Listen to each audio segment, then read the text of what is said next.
하나님의 은혜와 평강이 여러분과 함께하기를 소망하고 축복합니다.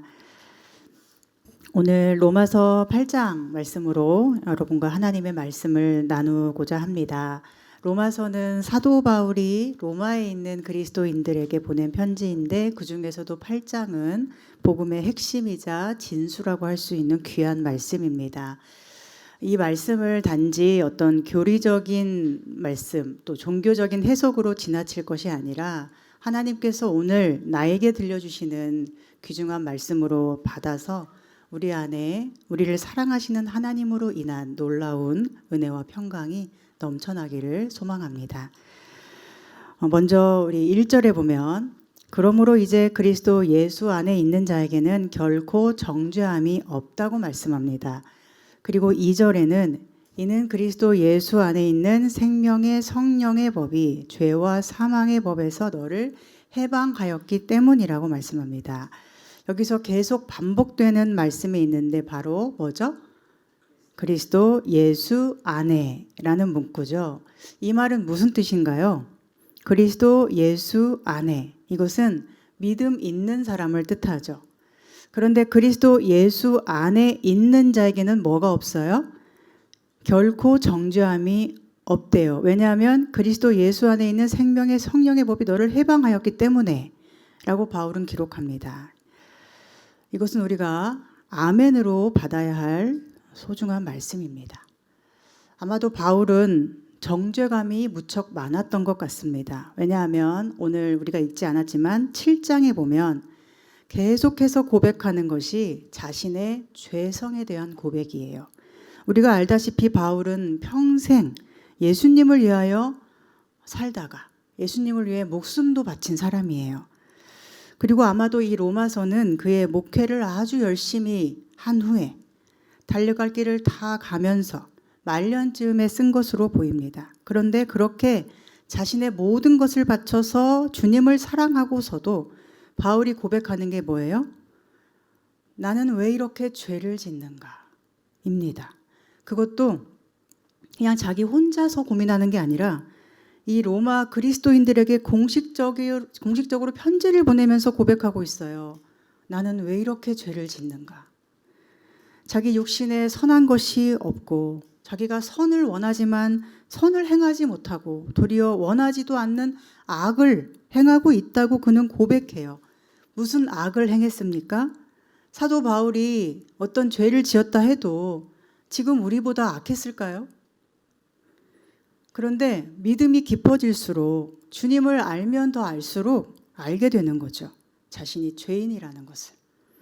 자신이 예수님의 용서 없이는 결코 설 수 없는 존재라는 것을, 그리고 다른 모든 것을 잃어버리더라도 예수님만은 놓치면 안 된다는 것을 바울이 아는 것이죠. 그러니 7장에서 계속 자신이 왜 이렇게 죄를 짓고 아무리 싸워도 그 싸움에서 이길 수 없음을 고백한 후에 그 마지막 부분 24절에서 이렇게 고백을 해요. 오호라 나는 곤고한 사람이로다. 이 사망의 몸에서 누가 나를 건져내랴. 주님 외에는 나를 건질 분이 없대요. 주님이 아니면 자신이 아무리 많은 노력을 하고 선을 행하려고 애쓰고 율법을 지키고 주님을 위하여 열심히 사역을 하더라도 그 모든 것이 자기를 살릴 수가 없다는 거예요. 그러면서 이어지는 25절에서 뭐라고 해요? 우리 주 예수 그리스도로 말미암아 하나님께 감사하리로다. 마음으로는 하나님의 법을 섬기면서도 육신으로는 죄의 법을 섬기고 따르고 있는 나를 이 죄와 사망의 몸에서 건질 수 있는 분은 오직 예수 그리스도 뿐이심을 그는 감사함으로 고백하고 있습니다. 그리고 나서 8장 1절에 이어지는 고백이 뭐예요? 그러므로 이제 그리스도 예수 안에 있는 자에게는 결코 정죄함이 없나니. 예수님만이 나를 건지시는 유일한 분이기 때문에 예수님 안에 있는 나에게는 결코 정죄함이 없다는 것입니다. 여러분, 정죄가 무엇입니까? 너는 죄인이야. 이렇게 규정하는 것, 심판하는 거예요. 우리는 살아가면서 정죄 앞에 서게 됩니다. 크게는 하나님의 정죄가 있고 사탄의 정죄가 있고 자기 자신의 정죄가 있고 타인들의 정죄가 있습니다. 이 모든 정죄들 중에서 무엇이 가장 크고 무거운 것입니까? 물론 세상을 사는 데 있어서는 다른 사람들의 정죄가 아마도 가장 무겁고 두렵게 느껴질 것입니다. 사람들에게 밉보이면 불이익을 당할 수 있고 어려움에 빠질 수도 있으니까요. 그런데 생각해보면 타인들의 정죄는 영원하지 않습니다. 언젠가는 다 끝나는 날이 옵니다. 나 자신의 정죄도 마찬가지입니다. 우리가 자신을 아무리 정죄하더라도 그 정죄는 나의 죽음과 함께 끝이 나고 또 주님이 오시면 그 재림때에 끝이 납니다. 사탄의 정죄도 마찬가지입니다. 사탄이 언제까지 우리를 정죄하겠습니까? 사탄은 우리가 하나님 앞에 설 때까지만 정죄할 수 있습니다. 우리가 예수님 안에 있지 않을 때만 정죄할 수 있습니다. 예수님 안에 있으면 사탄은 그 힘을 상실합니다. 그래서 예수 안에 있는 자에게는 정죄함이 없는 것입니다. 그런데 하나님의 정죄는 어떤가요? 하나님은 이 세상의 그 누구보다 그 무엇보다 더 정확하고 무겁게 우리를 정죄하실 수 있는 분입니다. 하나님의 온전하심과 의로우심과 거룩하심 앞에 설 때 그 어느 누가 제대로 서 있을 수 있습니까? 누구도 그분 앞에 감히 고개를 들 수 없고 그분 앞에 서면 우리의 흠과 허물이 다 드러나 우리는 추악한 죄인이 되어 자신을 부끄러워할 뿐입니다. 그런데 그 정죄는 잠시 지나가는 것이 아니고 또 우리가 죽는다고 끝나는 것도 아닙니다. 하나님이 우리를 정죄하시면 그 정죄는 영원한 것입니다. 그러므로 우리가 가장 두려워해야 하는 것은 하나님의 정죄입니다. 하나님 앞에 내가 죄인이 되는 것, 하나님이 나를 미워하시는 것, 이것을 가장 두려워하는 사람이 바로 믿음의 사람입니다. 세상 사람들은 이 믿음이 없기 때문에 하나님을 두려워하기는커녕 무시하고 멸시하고 심지어 하나님까지 정죄합니다. 그러나 믿음이란 하나님의 정죄와 심판 앞에 두렵고 떨림으로 살아가는 것입니다. 하나님의 심판과 정죄가 가장 두려운 일이어서 오늘의 주어진 삶을 오직 하나님을 기준으로, 그 말씀을 기준으로 재편하고 정리하는 것이 우리 믿음입니다. 그런데 그 가장 크고 두려운 하나님의 정죄에서 벗어나는 방법이 딱 하나 있는데 그게 뭐예요? 그리스도 예수 안에 있는 것입니다. 3절과 4절에 보면 어떻게 이런 일이 일어나는지를 설명하고 있어요. 바로 하나님이 하셨다는 거예요.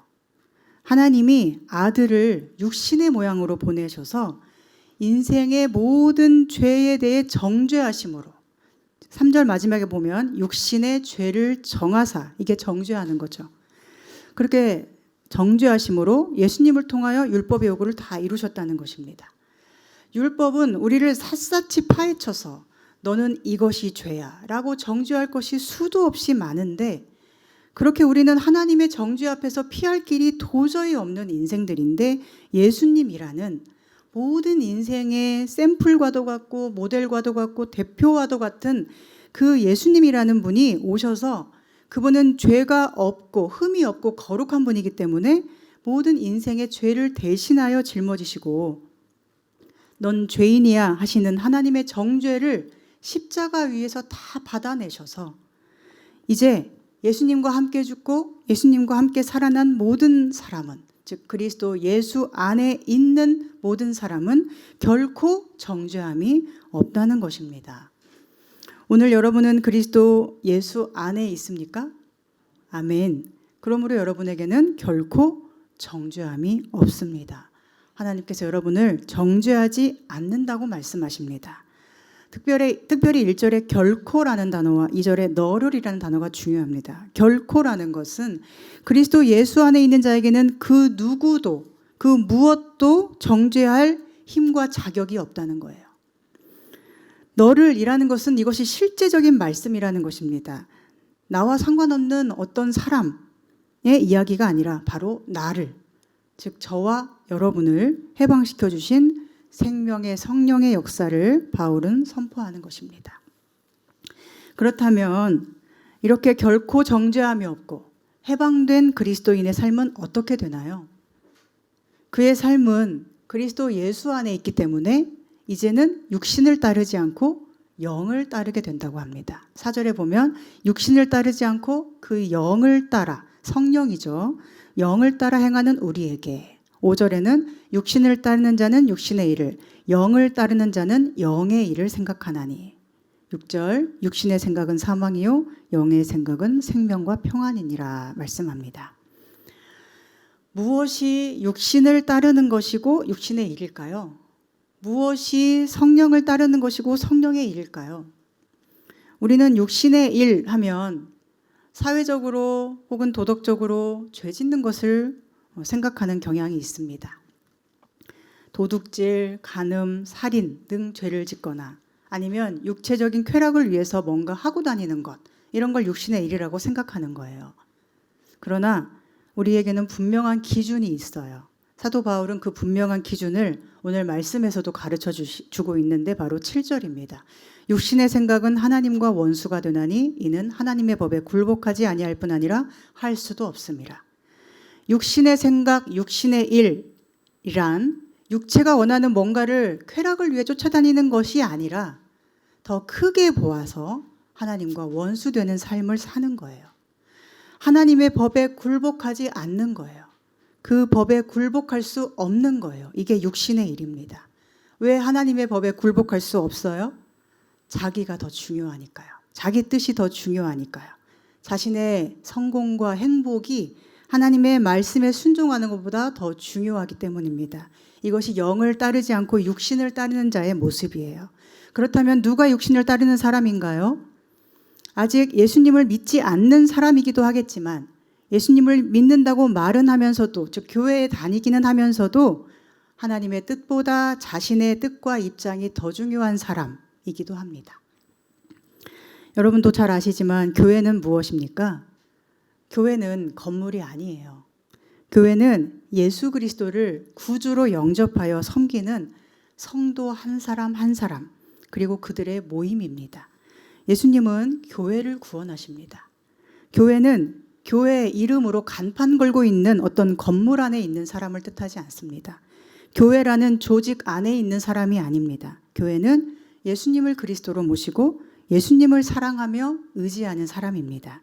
구약으로 말한다면 예수님을 사랑하고 의지하는 그 사람이 바로 거룩한 성전이 되는 것이고 하나님의 백성이 되어서 구원받을 수 있는 거예요. 그런데 교회라는 건물 안에 들어있더라도 하나님의 법에, 그 말씀에 순종하지 못한다면, 굴복하지 않는다면 그 사람의 결론은 무엇일까요? 하나님께 순종하지 않기 때문에 그의 결말은 자기가 원하는 대로 되니까 승승장구하게 될까요? 하나님의 말씀대로 하지 않으면 자기 뜻대로 할 수 있으니까 즐겁고 신나게 살 수 있는 것일까요? 그렇지 않습니다. 6절의 말씀처럼 육신의 생각은 사망입니다. 하나님과 원수되고 하나님께 굴복하지를 못하기 때문에 그에게는 뭐가 남아있어요? 여전히 하나님의 정죄가 남아있게 되는 거예요. 마지막 날 심판대 앞에서 그는 정죄받을 수밖에 없습니다. 영원한 형벌이 그를 기다립니다. 왜냐하면 하나님의 법에 굴복하도록 도와주시는 분이 성령님이신데 그 성령을 따라 행하지 않았기 때문이에요. 반대로 영을 따라 사는 사람은 어떤가요? 영을 따르는 자는 영의 일을 생각한다. 영의 일은 무엇입니까? 6절에 영의 생각은 생명과 평안이라고 말씀하고 있죠. 즉 영의 일은 우리에게 생명과 평안을 주는 거예요. 그러면 무엇이 우리에게 생명을 주고 평안을 주나요? 2절에도 보면 생명의 성령의 법이 나오죠. 무엇이 우리에게 생명을 주신다는 거예요? 성령이 우리에게 생명을 주신다는 거예요. 이 말씀을 다시 다 정리해 보면 그리스도 예수 안에 있는 자는 이제 성령을 따르고 성령의 일을 생각하기 때문에 성령이 주시는 생명과 평안을 누린다라는 것입니다. 그래서 여기서 먼저 기억할 것은 우리 생각이 아주 중요하다는 거예요. 그리스도 예수 안에 있는 사람은 이제 어떤 생각을 해야 돼요? 영의 일을, 성령의 일을 생각해야 돼요. 즉 생명과 평안을 주는 생각을 늘 하며 살아야 돼요. 그 생각이 어떤 거예요? 나는 죄인인데 나 같은 죄인을 살리신 예수님의 그 거룩한 십자가, 그 보혈 속에 나타난 하나님의 완전하신 사랑, 율법의 요구를 절대로 이룰 수 없는 나, 그래서 하나님의 정죄 아래 영원히 죽어야 하는 내가 다시 살아났다라는 진리를 매일 생각해야 합니다. 보혜사 성령님이 지금 내 안에 살아계셔서 내 힘으로는 하나님의 법에 굴복할 수 없는데 그 성령께서 나를 하나님의 법에 순종할 수 있도록 도와주시고, 그래서 내 힘으로는 하나님을 도저히 기쁘게 할 수 없는데 나 같은 죄인이 하나님을 기쁘시게 할 수 있는 사람이 되도록 도우신다. 이 진리를 매일 매순간 생각을 하셔야 돼요. 또한 뭘 생각해야 돼요? 우리는 부활하는데 몸으로 다시 부활한다는 걸 생각해야 돼요. 9절에서 이걸 말씀하죠.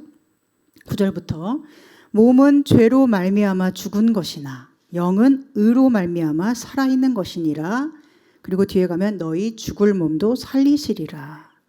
우리는 그리스도 예수 안에 정죄함이 없고 하나님의 용서를 받은 자녀가 되었으므로 우리는 몸이 죽어도 영이 살아있는, 그러니까 여기서 영은 우리 자신의 영이죠. 영이 살아있는 상태이며 성령께서 우리 안에 거하셔서 마지막 날이 되면 그때 영을 가진, 그 성령을 가진 우리의 몸도 다시 살아나게 하실 것이라고 부활의 소망을 말씀하고 있는 거예요. 그러면 우리를 왜 살아나게 하실까요? 살려서 뭐 하시려고요?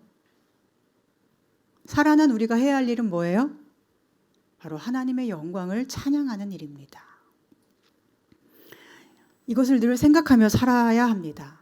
이 세상이 전부가 아니라 우리에게는 하늘의 소망이 있고 하나님 앞에 서서 그분의 심판대 앞에서 우리는 죄인이지만 예수님과 함께 서 있을 때 예수님이 우리를 변호해 주시고 영원한 하나님 나라에서 영원히 하나님을 사랑하고 영원토록 찬양하며 살 수 있을 거라는 이 소망을 우리는 매일 매순간 생각하며 살아야 돼요.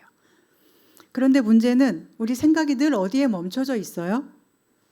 이 땅에서 먹고 사는 문제, 이 땅에서 살고 죽는 문제, 여기에만 딱 멈춰져 있는 것 같습니다. 이 땅에서 생명이, 목숨이 붙어 있으면 좋은 것이고 이 땅에서 목숨이 끊어지면 실패하는 것처럼 생각하는 거예요. 이 땅에서 돈 많은 부자 되면 좋은 것이고 이 땅에서 고난받으면 저주받은 걸로 생각하는 거예요. 굉장히 잘못된 거라는 걸 아시겠죠? 성경은 그렇게 말씀하지 않습니다.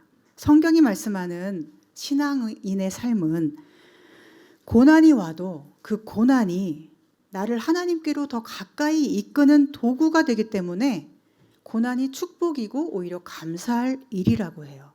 그 고난을 통해서 내가 예수 그리스도를 조금이라도 더 닮아갈 수 있고 그렇게 하나님의 자녀된 형상을 회복해 갈 수 있기 때문에 고난이 올 때 믿음이 있는 사람이라면 더 기쁘고 감사할 수 있다는 거예요. 반대로 그리스도 예수 안에 있지 않은 사람에게 있어서는 어떤가요? 그가 성공하는 것이 축복입니까? 아니면 불행입니까? 불행이죠. 왜냐하면 그 성공이 그를 하나님께로 이끌지 못하고 도리어 계속 그 죄 가운데 죽게 만들기 때문이에요. 그 성공이 그를 하나님 앞에 조금도 굴복하도록 도와주지 못하고 도리어 고난이 와야 그나마 하나님을 붙들고 돌아갈 가능성이 생깁니다. 그런데 하나님이 버리신다면 계속 고난 없이 승승장구 행복하게 살다가 그 영혼이 영원한 형벌을 받을 수도 있는 것이죠. 로마서 1장 28절입니다. 하나님은 마음에 하나님 두기를 싫어하는 자들을 그 상실한 마음대로 내버려 두신다고 말씀해요. 참된 그리스도인에게는 그래서 성공이나 실패나 고난조차도 오히려 고난이 더 감사의 이유가 됩니다. 왜냐하면 하나님께 가까이 나아가도록 하는 생명과 평안의 도구가 바로 고난이기 때문이에요. 반대로 그리스도인이 아닌 사람, 즉 하나님께 굴복하지 못하는 사람에게는 성공조차도 생명과 평안이 되지 못합니다. 왜냐하면 생명은 오직 하나님의 것이기 때문이에요. 평안은 오직 성령께서만 주시는 것이기 때문입니다. 교회도 마찬가지입니다. 그리스도 예수 안에 있다는 것은 다시 말하면 교회 안에 있다는 거예요. 주님이 피 흘려 사신 교회 안에 있다는 것이죠. 그렇다면 교회 안에서는 무엇이 강조되어야 되고 무엇이 넘쳐나야 합니까? 생명과 평안이 넘쳐나야 합니다. 이것은 세상에서 뭐가 좀 잘 되었기 때문에 안도하고 기뻐하고 이게 아니에요. 또 세상에서 뭐가 일이 잘 안 되기 때문에 그것 때문에 마음 아파하는 그런 게 아니에요. 교회에서 생명과 평안을 누린다는 것은 세상에서 일이 잘 안 되고 실패하더라도 그것이 결코 내 생명과 평안을 해칠 수 없음을 아는 것입니다. 세상에서 뭔가 일이 잘 되고 또 내가 원하는 대로 되었어도 그것이 내 생명과 평안을 조금도 키울 수 없음을 알아야 합니다. 그렇죠? 그런데 오늘 한국 교회는 어떤가요? 생명과 평안이 넘치는 것 같은가요? 예를 들어서 우리 교회는 그런 분이 안 계시겠지만 어떤 집사님이 다른 집사님의 조언을 따라서 주식을 샀다고 해봐요. 그런데 그 주식이 사자마자 계속 떨어져서 반 이상이 떨어져 버렸어요. 그러면 그때 조언을 받아서 주식을 산 사람이 교회 와서는 그 집사님한테 집사님 때문에 나 돈 다 잃었잖아요. 이러면 이거는 교회에 생명과 평안이 넘치는 것인가요? 정죄가 넘치는 것인가요? 집사님 조언 따라서 땅을 샀는데 그 땅이 헐값이 돼버렸다고 해요. 그러면 집사님 때문에 나 돈 다 잃었잖아요 한다면 교회에 생명과 평안이 넘칩니까? 정죄가 넘칩니까? 정죄가 넘치죠. 우리의 믿음은 성령을 따르게 하고 성령은 우리에게 생명과 평안을 주시는 분이에요. 그러므로 교회 안에 있는 사람들은, 즉 그리스도 예수 안에 있는 사람들은 생명과 평안으로 넘치는 일이 당연한 것입니다. 생명과 평안은 뭐예요? 일이 잘 안 되었지만 그래도 우리는 생명을 누리고 있으니 괜찮습니다. 땅값 떨어졌지만 주님이 주신 평안은 흔들리지 않습니다. 집이 없지만 그래도 우리는 평안합니다. 몸이 아프고 병들었지만 그 질병이 우리의 생명과 평안을 결코 흔들지 못합니다. 라고 고백해야 하는 것이죠. 자신에 대해서도 그렇고 서로를 바라볼 때도 마찬가지입니다. 그런데 우리가 서로 바라보면서 세상에서 어려운 일이 별로 없이 잘 살고 있으니까 안도하며 괜찮다고 말해주고, 세상에서 좀 어려운 일을 당한 지체들을 볼 때는 막 안타까워하면서 불쌍하다는 듯이 쯧쯧 혀를 찬다면 그건 엄밀히 말하면 그리스도 예수 안에 있는 생명과 평안이 아닌 것이죠. 우리의 생명과 평안은 오직 예수 그리스도 안에 있는 거예요. 우리가 생각해야 하는 일은 성령의 일이고 예수님이 나를 위해 해주신 일이고 예수님이 나에게 주신 가치와 정체성을 기억하는 일입니다. 세상에서 일이 좀 안 되더라도 내가 어떤 사람인지, 하나님이 나를 어떻게 구원하셨는지, 어떤 희생을 치르셨는지, 내가 가진 가치가 얼마나 귀중한 것인지를 우리 예수님 안에서 늘 기억하며 그걸 생각하며 살아야 합니다. 그렇게 생명과 평안을 누리셔야 합니다. 그것이 우리가 그리스도 예수 안에 있음을 드러내는 유일한 증거일 것입니다. 그런데 많은 교회들이 성령이 주시는 생명과 평안으로 넘치지 못하고 오히려 정죄감이 넘치는 경우가 많아요. 어떤 정죄예요? 하나님의 정죄, 하나님의 심판이 아니라 사람이 사람에게 하는 정죄, 그리고 사탄이 사람을 통해 하는 정죄감입니다. 사탄은 예수님께 정죄했어요. 너 하나님이 보내신 하나님의 아들이라며 돌로 떡 만들어봐. 그럼 내가 믿어줄게요. 너 높은 성전에서 떨어져봐. 떨어져도 안 다치면 하나님이 보내신 아들인 걸 믿어줄게. 라고 했어요. 그걸 하지 않는 예수님께 사탄은 정죄한 것입니다. 애기 그거 못하네. 못하는 거 보니 하나님 보내신 거 아니네. 거짓말하고 있네. 하는 거죠. 교회에도 이러한 정죄가 넘쳐날 수 있습니다. 돌로 떡을 만들어 먹으라는 것은 성공하지 못한 사람에 대한 정죄가 됩니다. 높은 곳에서 떨어져도 안 다쳐야만 한다는 것은 뭔가 특별한 것을 보여주지 못하는 사람에 대한 정죄가 됩니다. 교회로서는 부흥과 성장이 없을 때 이러한 정죄가 끊이지 않지요. 하나님이 세우신 교회 맞아? 하나님이 세우신 목회자 맞아? 할 수 있는 것이죠. 우리에게는 언제쯤 이런 정죄가 사라질 수 있을까요? 하나님이 너를 세우셨다는 증거를 보여줘봐 라는 이 사탄의 정죄가 언제쯤 주님의 몸된 교회에서 완전히 사라질 수 있을까요? 제가 강단에 서면 또 다른 정죄감이 찾아오기도 합니다. 앞에 서면 다 그대로 보이기 때문에 저를 보며 인상 쓰는 분, 말씀 앞에 듣기 싫은 표정을 짓거나 따분해하는 표정을 보게 되면 참 힘듦을 느끼게 됩니다. 요즘 한국 교회 성도들을 보면 큰 교회에 다니다가 그 큰 교회에 대한 비판 정신을 그대로 작은 교회에 가져가는 사람들이 있어요. 작은 교회는 당장 사례비도 없고 생계비도 없고 또 은퇴하면 갈 집도 없는데 그런 목사님들에게 가서 큰 교회 은퇴 목사님들이 왜 엄청난 퇴직금을 받아야 하냐는 등, 왜 원로 목사님들이 월급을 받아야 하냐는 등 그런 식으로 비판하는 소리를 높이는 사람들이 우리 교회는 안 계시겠지만 그런 분들이 많이 있다고 하더라고요. 큰 교회에서 비판해야 될 거를 작은 교회에서 이렇게 소리 높여 비판하는 것, 그게 과연 정당한 일일까요?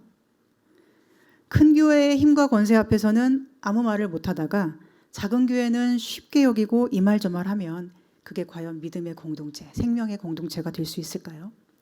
여러분, 작은 교회일수록 정죄를 조심해야 합니다. 왜냐하면 약하기 때문이에요. 하나님은 고아와 과부와 나그네를 각별히 아끼시고 사랑하셨어요. 그들에게 함부로 대하는 자를 벌하겠다고 하셨어요. 왜냐하면 약한 그들은 더 크게 상처를 받기 때문이에요. 만약 그럴 리는 없으시겠지만 여러분이 교회를 무너뜨리기 원하면 방법은 간단합니다. 목회자인 저를 정죄해서 꼼짝 못하게 만들고 설교하고 싶지 않도록 만드시면 돼요. 설교를 못하게 만드시면 돼요. 그러면 하나님의 생명과 진리의 말씀이 선포되지 못할 것이고 그러면 교회는 존재 목적을 상실하게 됩니다. 교회가 무너지는 거죠. 반대로 교회를 세우기 원하신다면 생명과 평안의 공동체를 함께 만들어가면 됩니다. 서로의 연약함을 덮어주고 어떤 상황에도 예수 그리스도 안에 있는 우리끼리는 결코 정죄하지 않아야 하는 것이죠. 교회 밖에, 즉 그리스도 밖에 있는 사람은 정죄하지 않으면서 교회 안에, 예수 그리스도 안에 있는 사람을 정죄하며 바라본다면 그건 자기 옳음을 주장하기 위해서 주님의 몸된 교회를 무너뜨리는 일이 될 수 있습니다. 예수님은 당신이 하나님이 보낸 아들이라는 표적을 보여줘라 라고 요구하는 많은 사람들에게 말씀하셨어요. 요나의 표적밖에는 너희에게 보여줄 표적이 없다 라고요.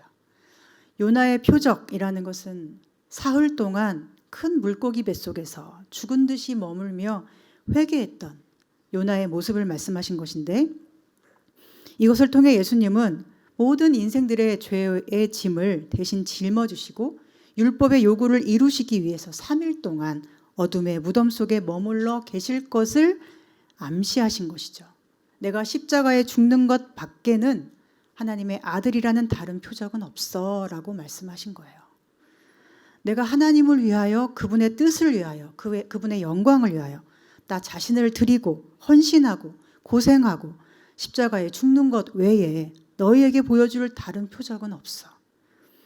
너희는 마귀의 시험처럼 돌로 떡 만드는 능력 보이라 하고 높은 데서 떨어져도 안 다치는 재주를 보이라고 하고 어떤 성공이나 특별한 자랑거리를 보여달라고 그러면 믿겠다고 그러지 못하면 하나님의 사람이 아니라고 나를 정죄하고 요구하지만 하나님의 아들인 나에게 하나님은 그런 걸 하라고 하신 적이 없어 라고 말씀하시는 거예요. 많은 사람들이 교회를 보며 비전을 제시하라고 요구하는 세상입니다. 무슨 선교를 어떻게 해야 되고 무슨 교육을 어떻게 해야 하고 앞으로 비전이 뭐냐 어떻게 부흥을 시킬 거냐라고 요구합니다. 그런데 오늘 하나님은 이 로마서 말씀을 통해 우리의 믿음과 교회의 분명한 기준을 세우십니다. 비전은 그런 게 아니라고 하십니다. 우리가 꿈꾸고 따라가야 할 하나님의 비전은 뭐예요? 그리스도 예수 안에 있는 우리와 우리 교회에 결코 정죄함이 없는 모습입니다. 그리고 성령 안에서 생명과 평안의 공동체로 세워지는 것입니다. 그리고 하나님께 받는 사랑의 감격으로 언제나 기쁨과 즐거움이 넘치는 예배를 하나님께 드리는 것입니다. 어떻게 하면 회개하는 공동체가 될까? 어떻게 하면 예배에 기쁨이 넘치는 공동체가 될까? 어떻게 하면 하늘의 소망과 생명과 평안을 서로 나눌 수 있을까? 이것을 고민하고 이것으로 하나 되는 공동체가 되는 것이 비전인 것이죠. 한국 교회가 다시 돌아가야 할 모범으로 여기는 1907년 평양 대부흥 운동을 보면 거기서 가장 중요한 게 뭔지 아세요? 엄청난 부흥 운동이 일어났는데 가장 중요한 건 바로 회개였어요. 당시에 한 장로가 공개적으로 회개하면서 자기의 죄를 공동체 앞에 고백한 거예요. 자신이 얼마나 추악한 죄를 저지른 사람인지를 부끄럽지만 많은 사람 앞에서 고백을 해요. 몇천 명이라고 했던 것 같아요. 왜냐하면 성령의 인도하심을 받았기 때문이에요. 그런데 그때 사람들은 그 죄를 듣고 어떻게 곧 목사 될 사람이, 그분이 나중에 목사가 되거든요. 어떻게 목사 될 사람이, 어떻게 장로가 저럴 수 있어? 이렇게 하질 않아요. 사람들은 저도 죄인입니다. 저도 이런 죄를 지었습니다. 하면서 모두가 자기 죄를 고백하고 그 고백이 성령의 불길이 되어 이 나라와 민족을 변화시키기 시작한 것입니다. 그런데 오늘 한국교회는 어떻습니까? 오늘 한국교회는 회개할 수 있습니까? 교회 목사가 자기 죄를 고백할 수 있습니까? 자기 약점을 다 드러낼 수 있습니까? 추악한 죄는커녕 작은 죄만 드러나도 정죄당하고 죄가 아니라 단지 연약해서인데도 그것이 손가락질을 받으니 누가 회개할 수 있어요? 그리고 어떻게 거기에 성령이 주시는 생명과 평안이 있을 수 있습니까?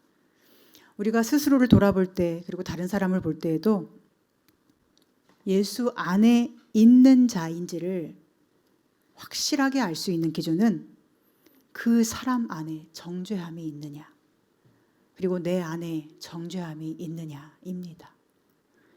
교회에 오실 때 누군가를 향한 미움, 원망, 정죄하는 마음이 혹시 있는지 자신을 돌아보셔야 합니다. 그리고 교회 안에서는 아무도 나 누구 때문에 죽겠어 이런 마음이 없어야 정상입니다. 우리가 다 하나님의 자녀로서 하나님을 예배하며 나중에 하나님 나라에서 영원히 그분을 즐거워하고 찬양하고 기뻐할 텐데 그날에 그곳에 누가 누구를 정죄하고 있겠어요? 아무도 그런 사람 없죠. 오늘도 마찬가지예요. 혹시 여러분 중에 나는 목사님 때문에 죽겠어 하는 분이 계신다면 제가 그분께 사과를 드려야겠죠. 그리고 제가 누군가 때문에 죽겠다 싶어도 참 슬픈 일일 것입니다. 우리가 누군가로부터 정죄감이 찾아온다면 그때 기억해야 하는 것은 하나님은 그리스도 예수 안에 있는 나를 결코 정죄하지 않으신다라는 진리입니다. 그렇게 생명과 평안의 공동체로 하나님을 예배하고 하나님을 기쁘시게 하는 교회로 세워져 가기를 소망합니다. 사람은 원래 죄 가운데 태어나 죄 가운데 살며 죄 가운데서 죽습니다. 정죄를 받고 살았기 때문에 그 사람은 훨씬 더 많은 정죄를 유통하며 살기도 합니다. 어릴 때 부모에게 비난받고 학대받은 사람은 커서 더 많은 비난과 학대를 멀리 있는 사람이 아니라 가까운 사람에게, 배우자나 가족, 그리고 친구에게 저지를 수 있어요. 그러나 우리는 그리스도 안에서 정죄를 유통하는 사람이 아니라 축복을 유통하는 사람이 되었지요. 그리스도 예수 안에 있는 생명의 성령의 능력으로 우리는 용서하고 사랑하고 하늘의 소망으로만 기뻐하는 공동체가 된 것입니다. 그러니 이제 죄와 사망의 법에 묶여있는 사람처럼 살지 않고 생명과 평안으로 부름받은 정체성을 잘 지킬 수 있기를 바랍니다. 우리가 얼마나 사랑받는 하나님의 사람인지를 기억하며 사시기 바랍니다. 그리고 우리 교회가 생명과 평안의 공동체로 앞으로 더 아름답게 소문이 잘 나서 하나님을 기쁘시게 하고 많은 사람을 하나님 나라로 인도하는 일에 귀히 쓰임받는 우리 모두가 되기를 주님의 이름으로 소망하고 축복합니다. 기도하겠습니다. 하나님, 우리는 그리스도 예수 안에서 결코 정죄함이 없는 놀라운 은혜를 받은 자들임을 고백합니다. 그러나 우리 속에 있는 죄성은 자신과 타인을 끝없이 정죄하여 생명과 평안으로 세워져야 할 주님의 거룩한 교회를 회방하려고 합니다. 주님, 우리를 도와주셔서 자신이 누구인지를 알게 하시고 생명과 평안의 공동체를 세워가게 하여 주옵소서.